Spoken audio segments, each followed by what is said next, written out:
ప్రాణహిత నదీ జలాలు వినియోగులు రావాలి అని అంటే మీరు తుమ్మడి ఏరుగా బ్యాజ్ నిర్మాణం చేసేటువంటి మీరు ఆలోచన లేదు, చొరవ లేదు.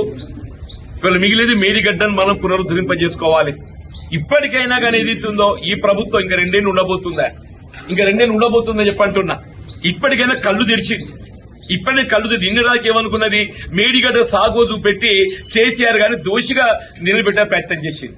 కేసీఆర్ దోషి కాదు, ఈ తెలంగాణ రాష్ట్ర భవిష్యత్తు నిర్మాణం చేసినటువంటి ఒక స్ఫూర్తి తెలంగాణ రాష్ట్ర నిర్మాణాన్ని వీళ్ళ నిలబెట్టే విధంగా ఒక స్ఫూర్తిదాత అని చెప్పంటున్నా. వీళ్ళ మీరు గత వారం రోజులు గమనిస్తుంటే ఏ విధంగా కాళేశ్వరం ప్రాజెక్టు పునరుద్ధరింప చేసుకోగలుగుతాము, మేడిగడ్డ బ్యారేజ్ పునరుద్ధరింప చేసుకోగలుగుతాం అనే ఒక ఇవాళ ఎందుకంటే దోషి అయిపోతున్నాడు. ఇక్కడ 3 కాలాలు గడిచిపోయిందే ఈ వేసవితోని, ఇక మిగిలేదు 2 కాలాలు.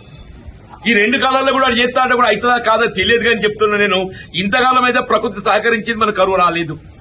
రేపు భవిష్యత్తు ఏమైతే తెలియదు. రేపు కరువు వస్తే దాని జవాబుదారు ఎవరవుతారు? రేవంత్ రెడ్డి అవుతాడు, కాంగ్రెస్ పార్టీ అయితే అని చెప్పంటున్నా. దాని జవాబుదారు ఎవరైతారో రేవంత్ రెడ్డి అవుతాడు, కాంగ్రెస్ పార్టీ అయితే అని చెప్పంటున్నా. దానికి ఏదైతుందో అదేదో ఇవాళ జ్ఞానోదయం అయినట్టు ఏదైతుందో ఏ సంతోషం. ఇప్పటికైనా we welcome it. Kaleshwaram project పునరుద్ధరింపబడటమే ఇలా తెలంగాణ రాష్ట్ర భవిష్యత్తుకు అది ఏకైక మార్గం అని చెప్పంటున్నాను. ఇప్పటికైనా కాంగ్రెస్ ప్రభుత్వం రేవంత్ రెడ్డి గారు వాస్తవానికి అనుగుణంగా కళ్ళు తెరిచినందుకు నేను సంతోషం అని చెప్పంటున్నాను.